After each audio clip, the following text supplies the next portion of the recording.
Hey guys, welcome back to the Revive Stronger podcast. I'm your host, as always, Steve Hall, and today I had the pleasure of having my good friend, Dr. Mike Israetel, back on the show. This is his first appearance of 2025. It's been a little while since we last spoke, and last time we spoke, he was discussing his transition away from bodybuilding to some extent and moving away from that competitive element for him to focus on other endeavors. And I wanted a little bit of an update on his training, and he's really been backing off on legs, for example, really prioritizing things like his delts, his arms, these sort of areas. And he walks us through his exact training split, why it's set up that way, what his experience has been like with that, and his experience kind of pushing the heights of volume in various areas. That was very insightful and lots of lessons that you guys can take away from that discussion. In addition to that, we discuss his recent surgery. So he recently had plastic surgery to remove some of his excess skin in around his lower back, his lower love handles, as it were, and what the experience of that has been. Why, first of all, that was necessary for him to do, why he delayed as long as he did to get it done, and what the experience in the recovery phase has been like so far. That was like 3 weeks ago for him, and he has to have 6 weeks off the gym, and the recovery process, let's just put it this way, has been pretty tough, to put it lightly. So lots of details about that. If you are considering any sort of invasive surgery, this is probably quite an insightful listen for you. And as a reminder, guys, to continue to encourage someone like Dr. Mike to come on the show, we need to make sure we get lots of listens. So make sure to show him lots of love. Give us a comment if you're over on YouTube. Make sure to subscribe to the channel as well. If you're on Spotify, you can give us a 5 out of 5 star rating. That would be fantastic. But make sure you do screenshot, share it over on Instagram, tag myself and Mike. I'll come back to every single person that does that because I'm very appreciative of it. And that allows the show to grow. And again, continue to draw in amazing guests like Dr. Mike. I want to bring him back on to get an update on how training and everything is once he gets back into the gym, because I think that would be really insightful. So guys, enjoy this episode. I certainly did. And let's get into the chat with Dr. Mike. Mike, it is fantastic to be back chatting with you. I was just looking back, as I always like to see when I last spoke to a guest, and it's been a while. It's been 5 months. It was October last year. So this is our first recording of this year, and I'm privileged to have you on. I know you're a busy guy doing the rounds. Like, no, there is an abundance of content with Mike, but never enough, and especially for our audience. So I'm grateful to have you on.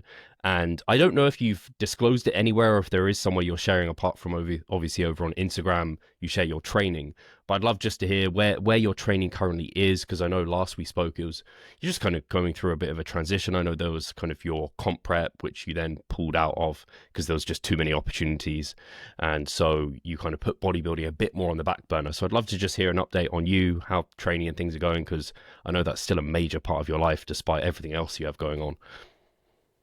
Yeah, good question. It's also good to be back on with you, Steve. So up until 2.5 weeks ago, I was basically, ever since the last show that I did, I was so basically like, I don't know, 8 months or something. Yeah, maybe 8 or 9 months. I was prioritizing my arms, shoulders, calves, upper chest, and back width. And I was basically almost not training my glutes, hams, and quads at all.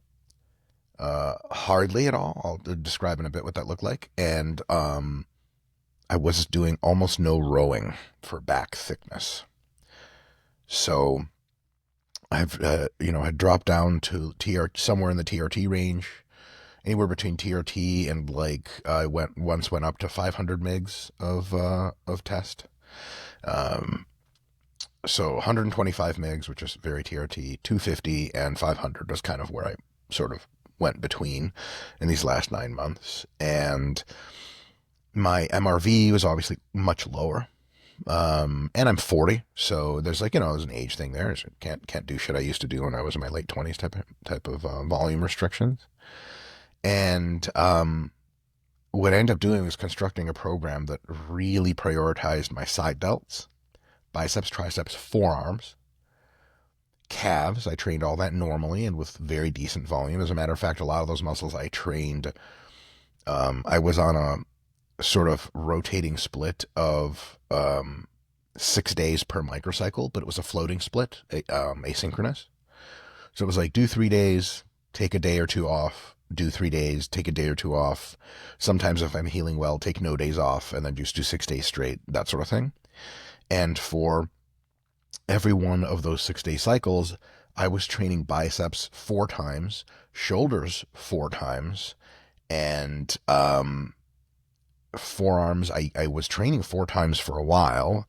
And then actually I got a really good mind muscle connection with my forearms, and I was able to pare the training down to 2 times and still get like push my recovery limits, which was kind of sweet. So yeah, just getting really crazy forearm soreness and crazy pumps from like a real good amount of work per session, but I didn't have to do it as frequently. And then calves, I was training 2 times during that, but calves for me are always very easy to train. Like if you can get into lengthened positions and do myo reps, calves are just like a cell-solving problem. Like you do 4 sets of calves, you do 2 or 3 myo rep match sets, and then you're just cooked for my case for like 5 days at a time. And I was training my back 2 times during that, but I was doing a lot of vertical pulling, a lot of pullover movements for lat width, and very little rowing. Let me say what very little rowing was. Either a straight set or a myo rep set, but just one of rows at the end of every back workout.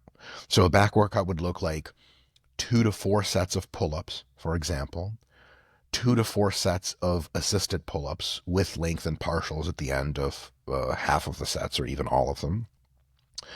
And then 1 set of cable rows. Like that's what a back workout could look like. Or it would be 3 sets of myo rep match, straight arm extensions of some kind, lat prayers of some kind, pullovers, and then 3 to 5 sets of pull downs, and then 1 set of machine rows. Because for me, back thickness is something that relative to the other muscles of my body, I have like lots of. And width is something that you just never really can get wide enough. It is very, very aesthetic. And so I really, really, really poured in like that. For chest and triceps, I trained the living shit out of my chest and triceps, but a lot of focus on upper chest, most upper chest focus. Now all around chest as well, but really an upper chest focus for that aesthetic kind of shelf. And I already have good, like very good upper pecs, but there's again, I don't think anyone's ever had upper pecs that someone would say were too big relative to their physique.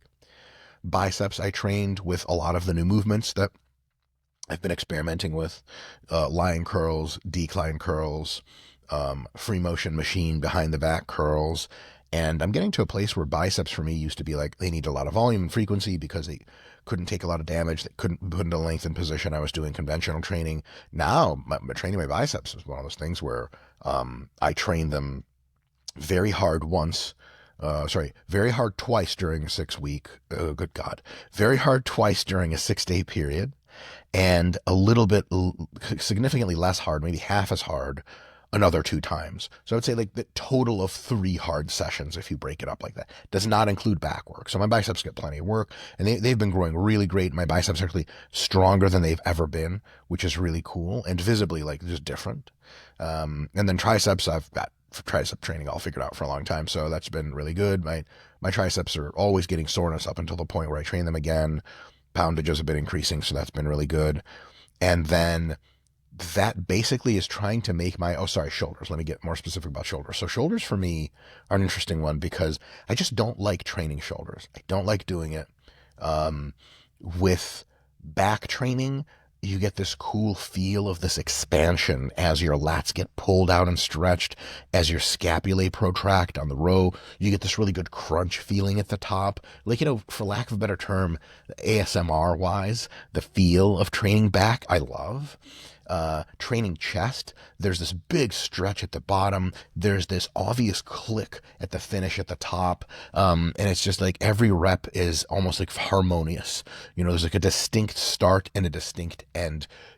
Imagine the same feeling that you get when you get your laptop screen and like an alcohol pad and you wipe all the dust and dirt completely off, just like, oh, it's perfect. Every rep is perfect.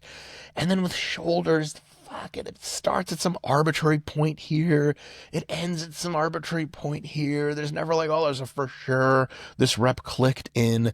And I've been doing jiu-jitsu a long time and training a long time, so my shoulders like they get a little glenohumeral joint feels meh and all the shit. Now I can get into a vibe in which I like to train shoulders, but it's like it's effort, you know? It's like, you know, shit analogy. Here we go.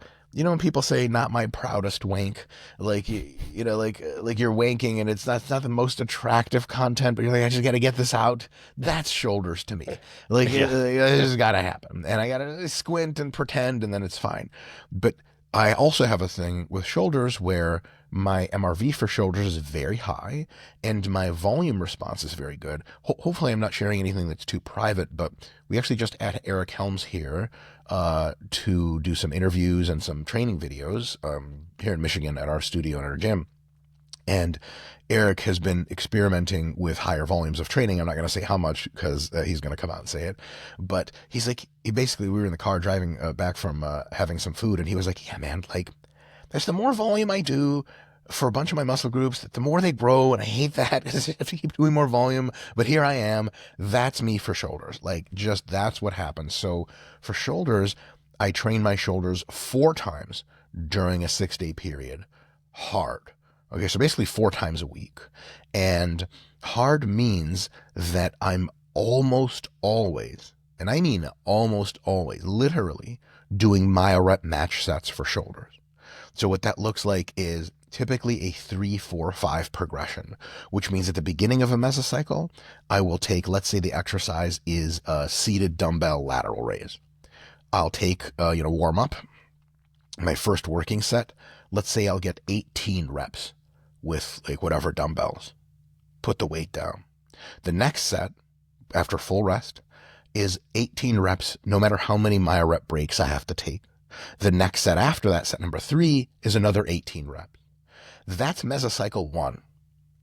I do that style 3 other times that week, 4 total, for some different exercises, all targeting the side delts. In a week or 2, I do 4 of those total sets. In a week or 2, before deloading, I do 5 of those total sets. And so, Steve, the rep counts total get regularly into the 80 to 120 range per session. And like, I fucking legitimately wish I did not have to train shoulders that much. For me, I have very responsive pecs. I just don't have to train them much. If I do, they just overreach. If I train them moderate volumes, they love it. My quads are like that. My glutes are like that. My hamstrings, fuck man, I do 2 sets of hamstrings a week and I can maintain my hamstring size indefinitely. But for shoulders, man, I just have to keep pounding it in. And so that's been shoulder training. Now, it's a cool look. The shoulders are one of those muscles that if you want to show me a bodybuilder, weird synthol experiments aside, is there a bodybuilder whose shoulders are too big? And the answer is no. And if you really want to get real intricate, the answer is yes, conditional on only one thing. Their arms aren't big enough to match. So, like if you imagine Phil Heath's physique with how big his arms were, what would too big of shoulders look like on Phil Heath? Well, he never got there. It would be like 2 inches more each side. It would be something ridiculous. So for me, I don't actually have a wide frame because I'm supposed to be a real small king. Both of my parents weigh like less than 140 pounds. And my shoulders don't bubble out. They just don't have that shape like Jared Feather, for example. And so like for me, the bigger the shoulders, it has a real big effect on my physique. And so that's been shoulder training. Now, what about quads, hams, and glutes? Here's exactly what I've done for quads, hams, and glutes 2 times in every 6-day situation, every 6-day microcycle. I will do a set of 10 with stiff-legged deadlift at 135 pounds to a slight deficit. 1 set of 10 with 135, which is like a third of the weight that I need for proper stimulus, half if I'm being really persnickety with technique. Then without any rest, I will go and do sissy squats for a set of 10 with body weight. And then with no rest, I will do a set of 10 front foot emphasis lunge, walking lunge, no weight, just body weight. That's it. Like literally, in the literal sense, the whole leg workout split over 2 sessions per week takes me sum total of 5 minutes. And my legs got a little smaller in the first month and then stayed exactly the same since then, which is like very cool. But it turns out, like, after talking to some folks and after looking at pictures of myself, my legs had like left my upper body behind back when I was last competing. And so I would love to just continue to get my legs bigger, and I will be restarting that plan very shortly. And I'll talk about that in a sec. But to free up recovery capacity and not training your legs hard is such a big deal, Steve. You know that, because legs, it's different, man. Legs take something from you. You're not getting back within a few days. And so I was able to really pour it on for my shoulders, my arms, upper chest, upper back, and calves, and actually make very, very decent gains on 1/3 or 1/6 of the gear that I was taking back when I was competing a year ago, etc. So that has kind of been the plan. But then as of 2.5 weeks ago, I got plastic surgery, the Michael Jackson procedure. As you can tell, I'm quite white already. This is nice. And I have been not allowed to train at all for the last 2.5 weeks. And I won't be training until about 6 weeks after the procedure. So I have another, gee whiz, 3.5-ish weeks of not lifting weights at all, which is trippy. And I can talk about that if you like, but that's been the situation. And just to finish it up, as soon as I'm allowed to go back to training, I'm going to start training my whole body again.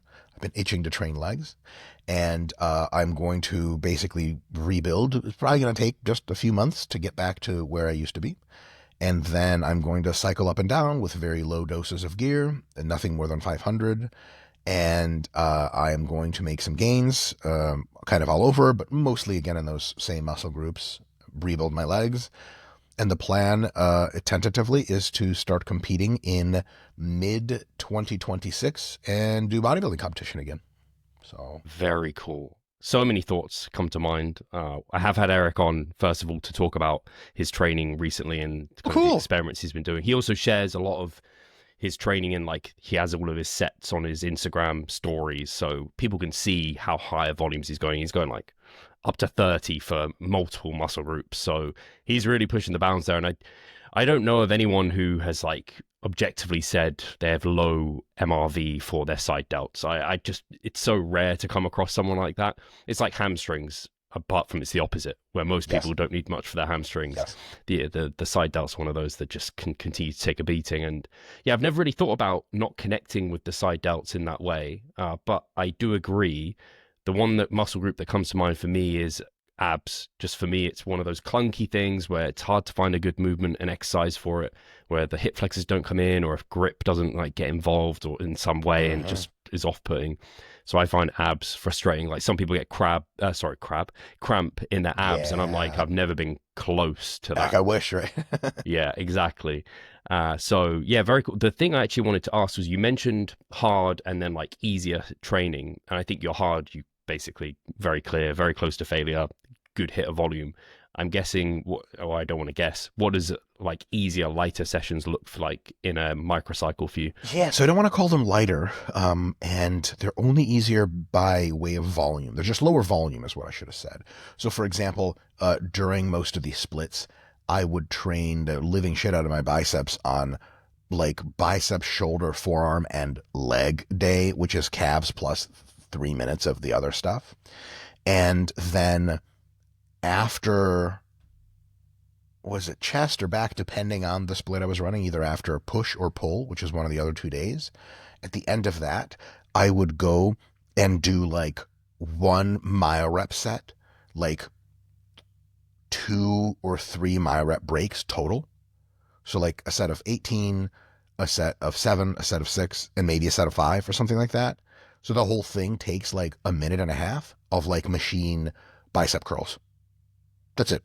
Very low volume, still very close to failure, all that stuff, very stimulative, but stimulative in such a way that a day and a half of rest later, I'm ready to pound it again. Because a lot of times it would be like push, pull, then hard biceps on that quote unquote leg day. And so on the push day, I would do some very minimal bicep stuff. On the pull day, really, it's just like not a lot of bicep like soreness or anything, or fatigue gets developed. And then on the arm day, it was like serious biceps, lengthened contractions, all that stuff that really fucked me up. And then a couple days later, I would heal and then go do it again. So basically, biceps would be trained technically. Well, like if you count in some of the splits, if you count the back work, biceps are being trained 6 times a week.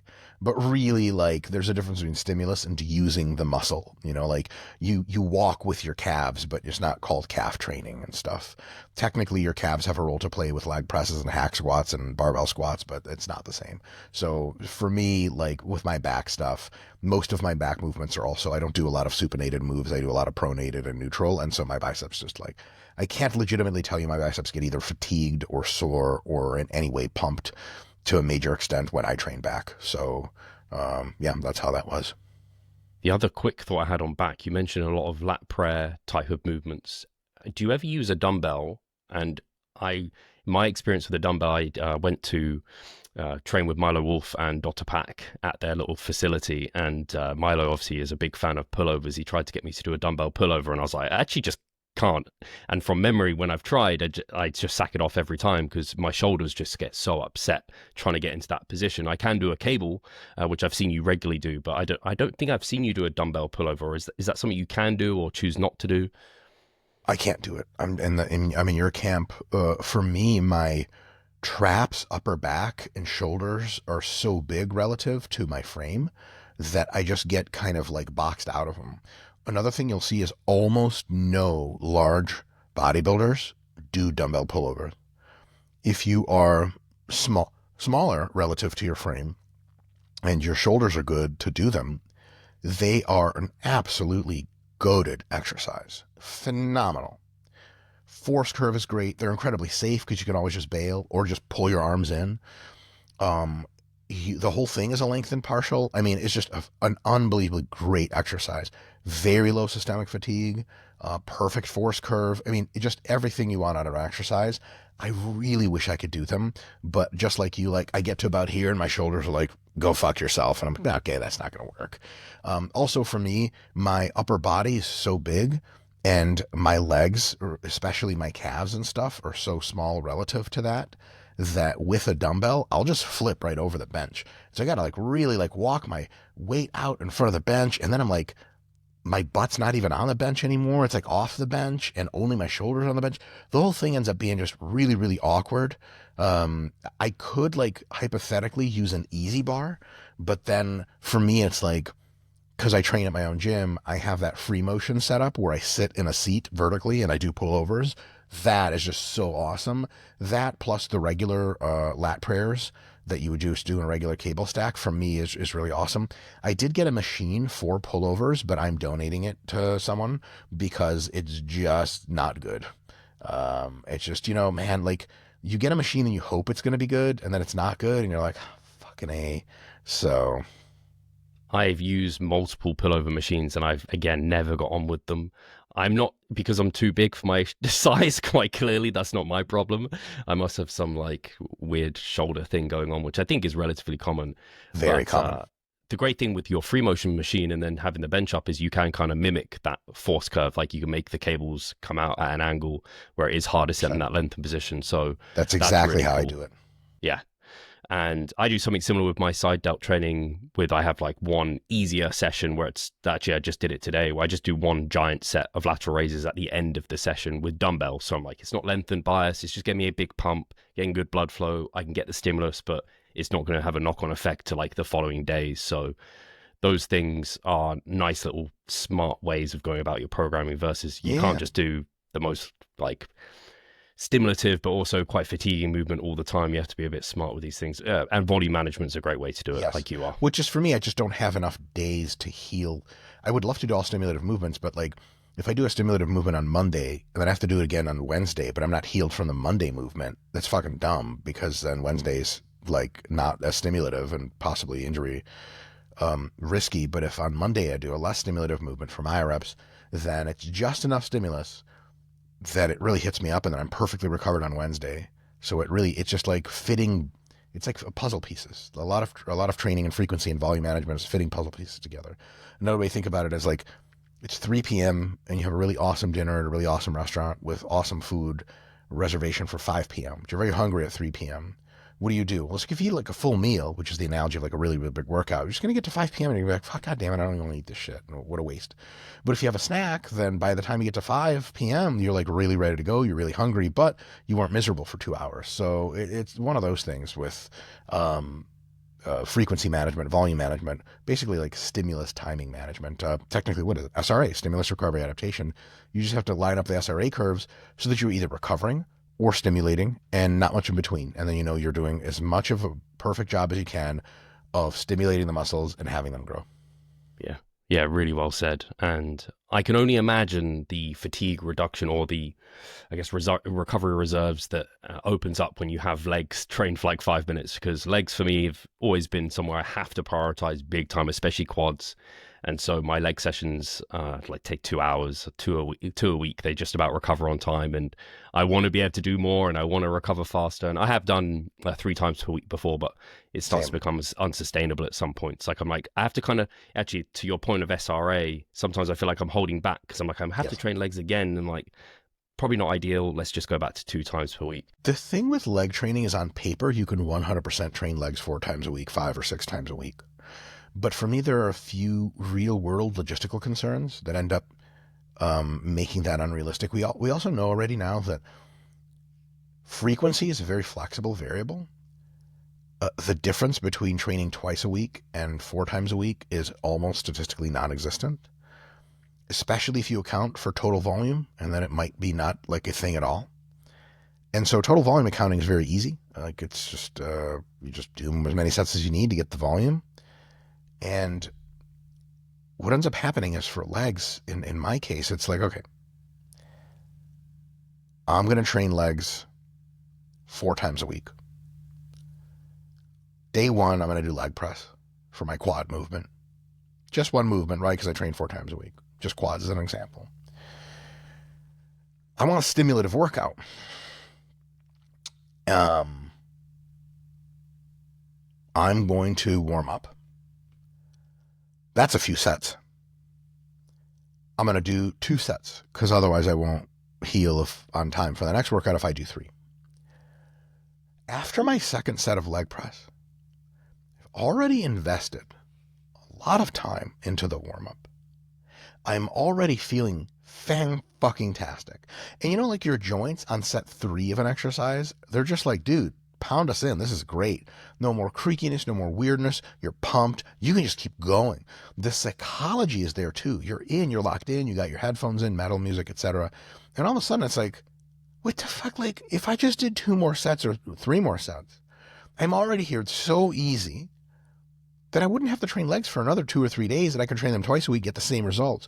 Or I can really artificially cut myself off. Why? I don't know. And then I'd have to come back in a day and a half later or whatever and train legs again, but I have to go through the same warm-up again now for hack squats. So as far as time invested over the week, you end up spending more time training 4 times a week than twice a week, even though it's the same number of total sets, because you have to do so much warming up, because you have to warm up with you don't fuck around with legs. You don't just show up and just start stiff-legged deadlifting 315. Like that's injury city. So you'll warm up the same amount of time anyway. And once you're warm, you're already so in the groove. The weight's already loaded, by the way. And psychologically, you're already there. It's like, yeah, you might as well, You might as well do the thing. And the downsides used to be like these hypothetical ideas about high frequency is just dominant. Now we know that's probably not true. And so it's like, well, fuck, man, if I'm already here, why not? I can see defensively training legs 2 times a week. I can see 3 times. That, I don't want to call it a fad. It was a trend, and it was a good trend of, whole body daily or whatever, which ended up being like people had to walk back that claims. It was not whole body. It's like whatever muscles are healed or whatever. It ended up being it made total sense for shoulders, really good sense for arms, a bit of sense for chest and back. But people were trying to put hamstrings into that paradigm and quads and glutes. And it was like, we're doing these artificially constrained volumes per session. And it just ends up being for anything, for lack of a better term, is just really inconvenient and a really poor use of time and a poor use of psychology, because then it degrades the fun you're having with training. Legs is one of those things you want to come in, and once you, is also an emotional perspective for legs. Legs are hard to train. And as soon as you uncork, then you might as well pour the fucking champagne all the way out of the bottle. And then heal and then go do it again. So training legs once a week, twice a week, 3 times a week, that makes a lot of sense. Training it 4, 5, 6 times a week is like, it's just getting really strange.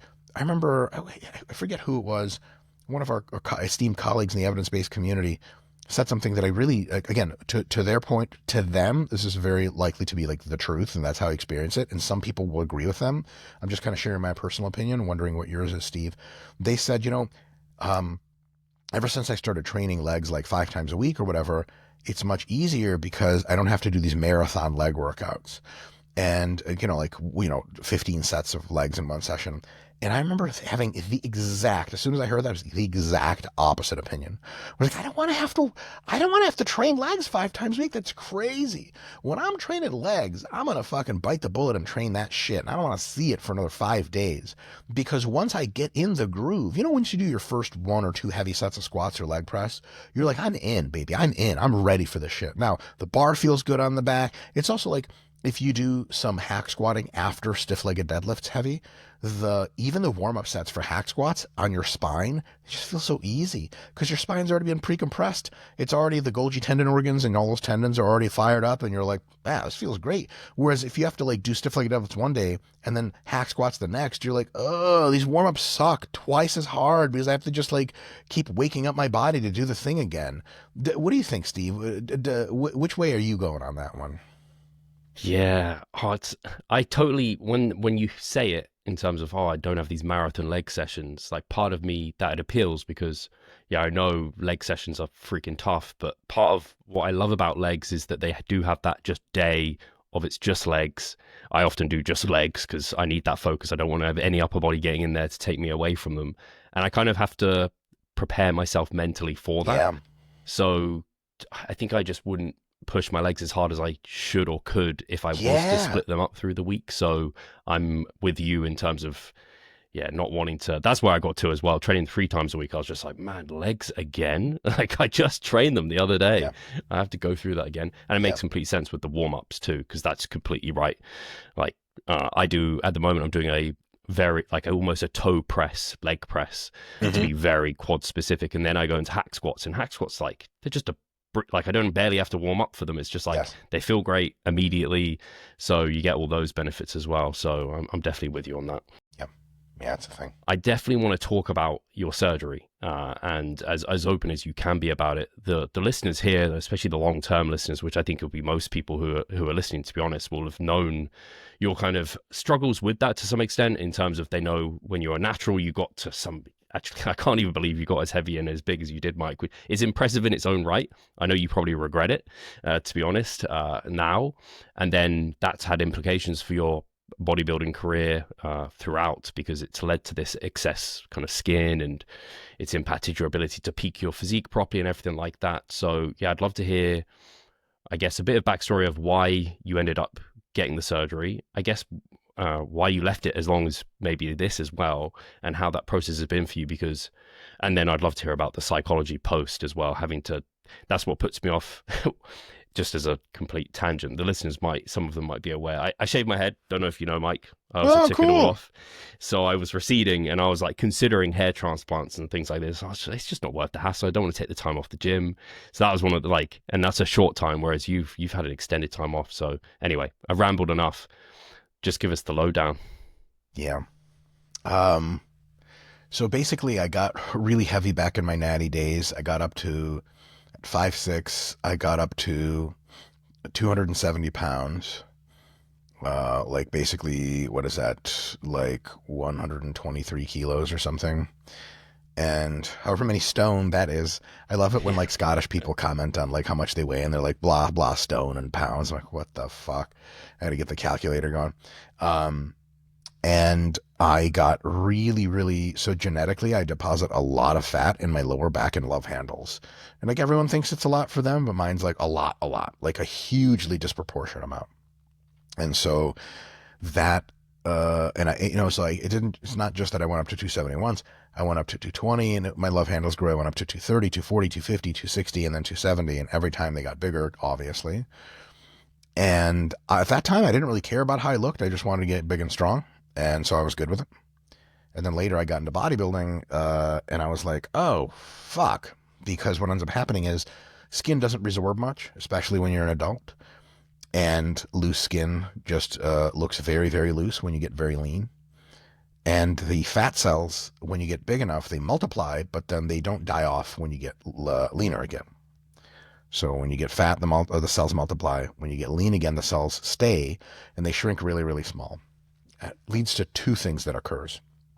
Thing one is you get really crazy hunger and cravings and a reduction in NEAT because the amount of hormonal influence those fat cells have is massive. Each one of them feels like it's starving, even though there's like trillions of them or whatever. And so it hormonally screams into your bloodstream like, you got to feed me, I'm dying, you got to refill me.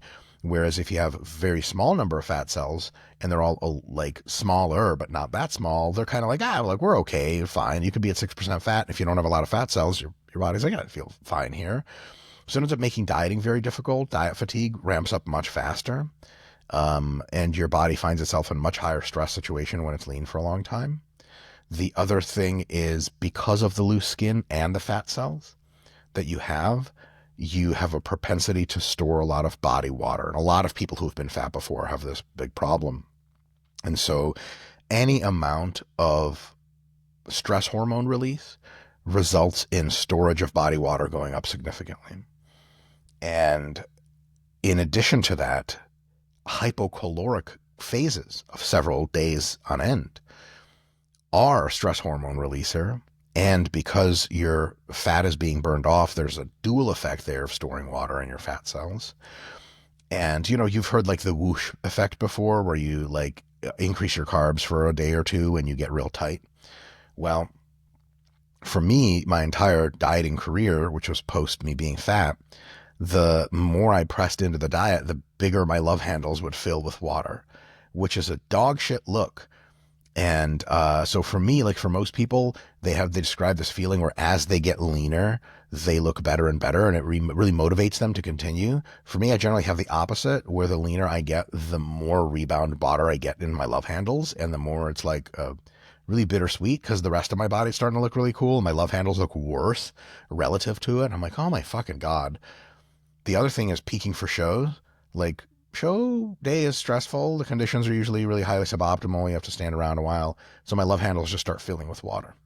And there's just nothing to do about it. And then I look like shit on stage. And also loose skin and love handle water on stage is just a non-starter for a look. It's just non-starter. It's not a thing you can have. If you win anything looking like that, there's been some kind of misunderstanding or everyone else really sucked or something. So, I kind of fought this battle for a really long time. I didn't want to get the surgery because I thought that the judges would look down upon surgery scars.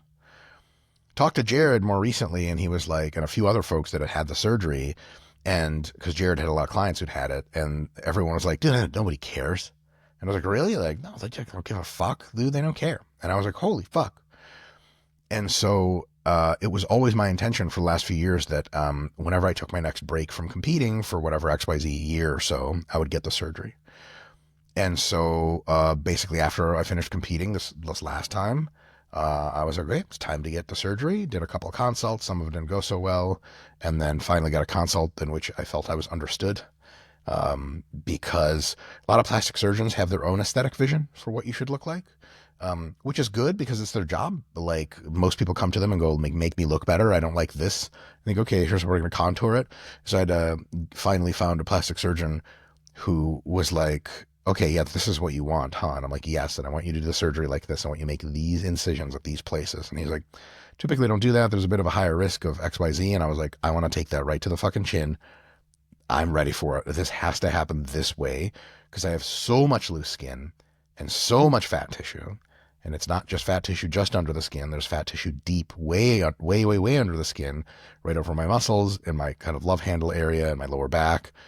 And he's like, yeah, interesting. Because a lot of doctors don't even know that skin exists. So they'll take off the top end skin, but they won't, that fat. They won't take off the deep fat. They'll just take off the surface layer fat. And so I was like, you got to dig me out. You got to dig everything out. And he was like, okay, fine. And finally did the surgery.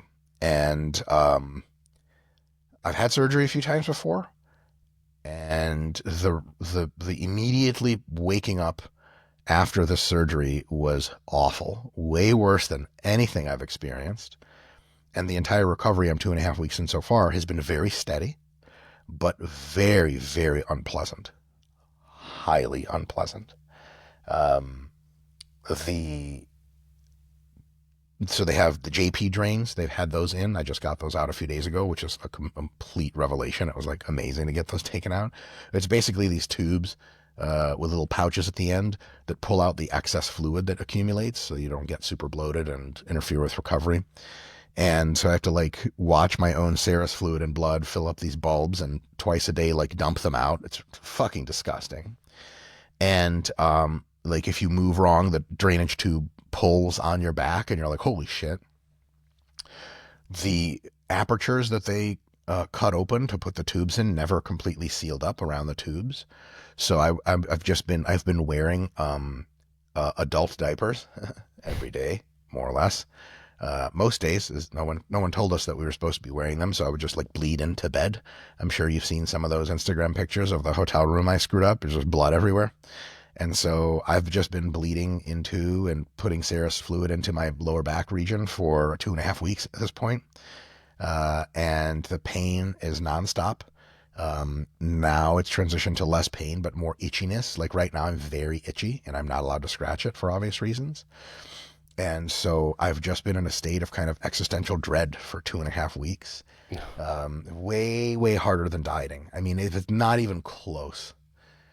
With dieting, it's difficult, but you get the sense of peace. You know, like you get a lot of equanimity towards the end of a diet. Like you're hungry, you're tired, but you're kind of really zen. There's no zen with this. It's just constant. You kind of wish you were somewhere else. But the results, even after 5 days taking off the bind, the kind of abdominal binder for the first time, those pictures are on Instagram, are just night and day.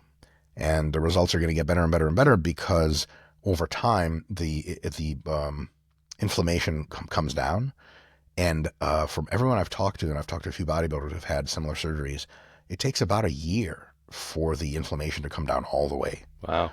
Which means that the look is going to be quite cool. So my skin is tight now in the region, and I have like functionally maybe 5% of the fat cells that I've had before. And so now my lower back should be my leanest region of my body, if not one of my leanest. And so is it worth it? I think to me, it's already just like night and day. It's unbelievable. Is it really, really annoying and super difficult and super painful? And like, I got to wear an abdominal binder 24/7, except for when I shower twice a day.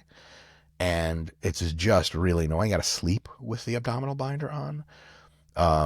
And I like TMI, but I sleep completely naked. I like if I'm going to be totally comfortable, I have to have all my clothes off. So some people sleep in like pajamas and stuff, and that's totally fine.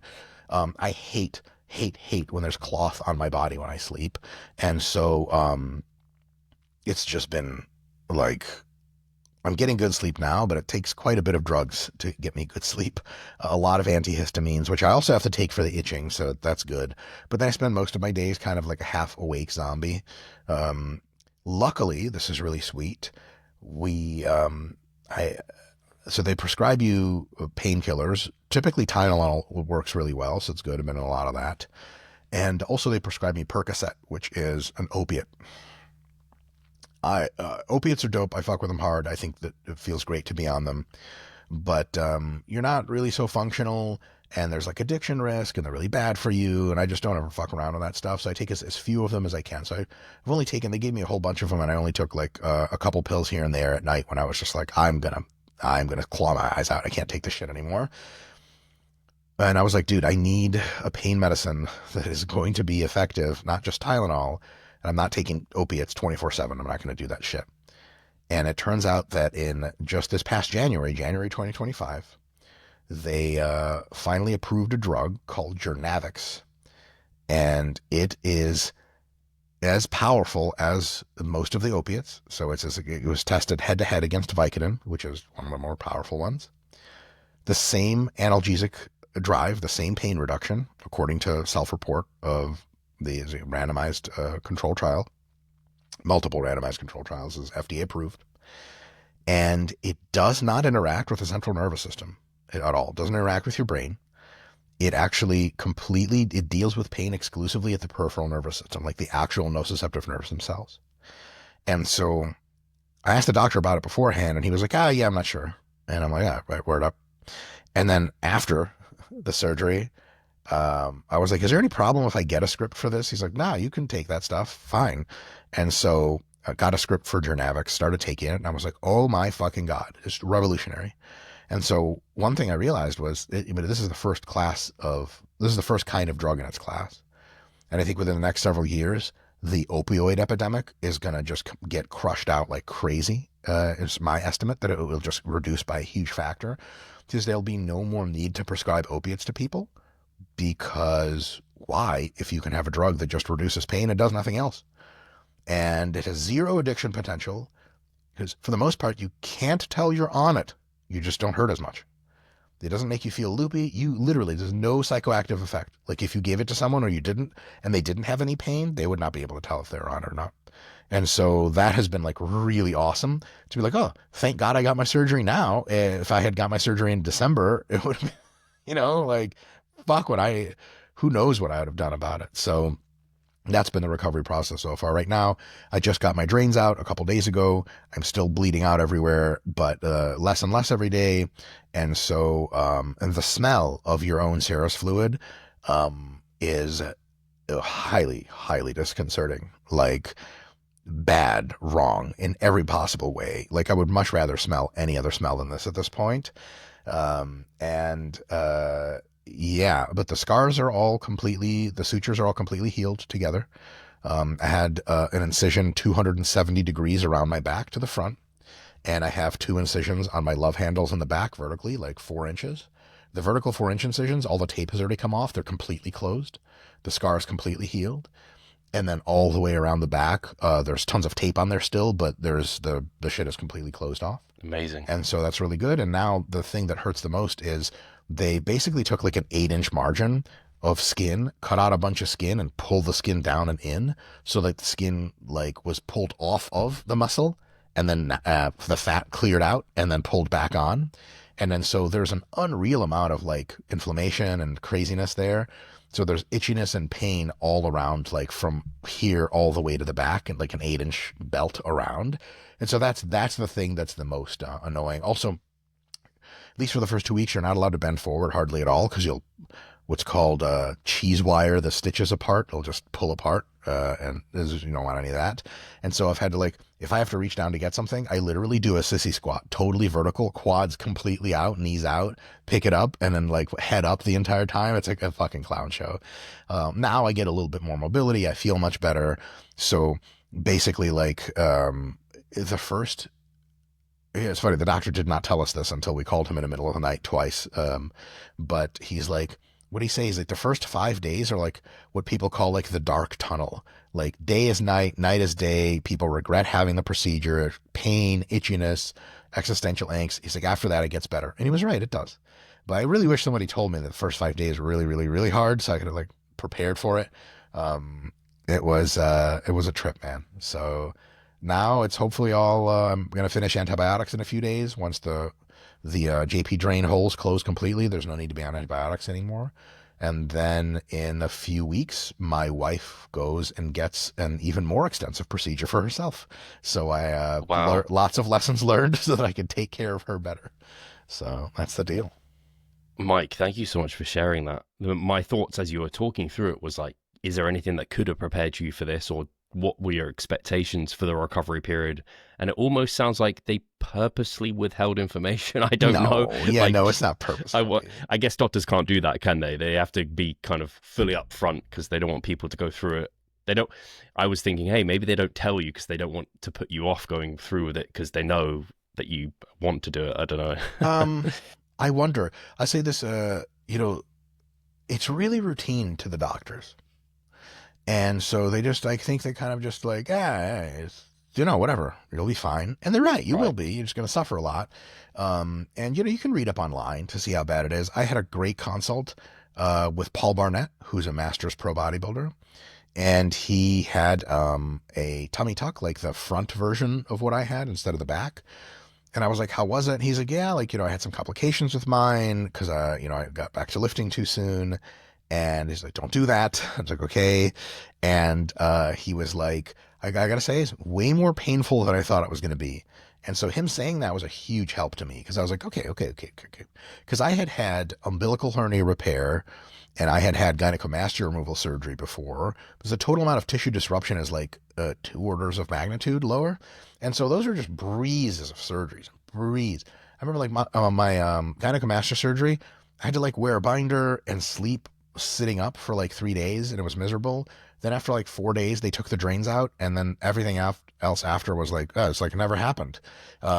This is not that. Holy shit. They disrupted a lot of tissue. And just because we're not super long on time, Steve, I know you asked us earlier, I didn't want to I didn't want to leave this out. Because the question is like, what is it like not training for as long? Because it'll be basically 6 weeks of no training. I got nice and overreached before I went into surgery. And so like, I was like, fuck training anyway. So that bought me about a week of not giving a shit. What I didn't anticipate is I would be so miserable and so in pain and to recover, other than doing my basic work tasks for RP, I just do work tasks for RP and then I sit around and suffer. And that is such a unit of time taken away that I'm like, I couldn't train if someone was like, hey, magically, you will not damage yourself if you train. Do you want to train? Up until like a few days ago, I'd be like, are you nuts? I'm trying to survive out here, man. The amount of total area under the curve cortisol secretion is wild, way more than with training, way more than with jiu-jitsu. So I'm constantly in a state of like barely recovering. Fundamentally, I'm very under-recovered. And so I have not even had the desire to train until a few days ago, until I was like, I started having dreams about training and I get excited about it. My tune will no doubt change in about 2 weeks. In about 2 weeks, I'll probably start to claw my eyes out. Psychologically, I'm not nearly as healthy because without training, without jiu-jitsu, without like that animal manhood rage getting out, I'm like no good to anyone. So I'm not feeling so good in my own head, but this is just an exercise in mindfulness. And so it's part of the process. I do very, very much understand that fucking around and training too early is a real stupid move. Like the great thing with knowing the research, Steve, and this is like not very controversial, muscle comes back so goddamn quick, even if you're off for years, that like for me to like push training 2 weeks closer than it should be and get like a hematoma and have to go back and get it cut out would be like the stupidest fucking thing in the world. So I'm just like focusing on other stuff and not training. And when I come back to training, man, it's going to be, I've never taken longer than 2 weeks away from training in my life. And so 6 weeks is like, oh my fucking God.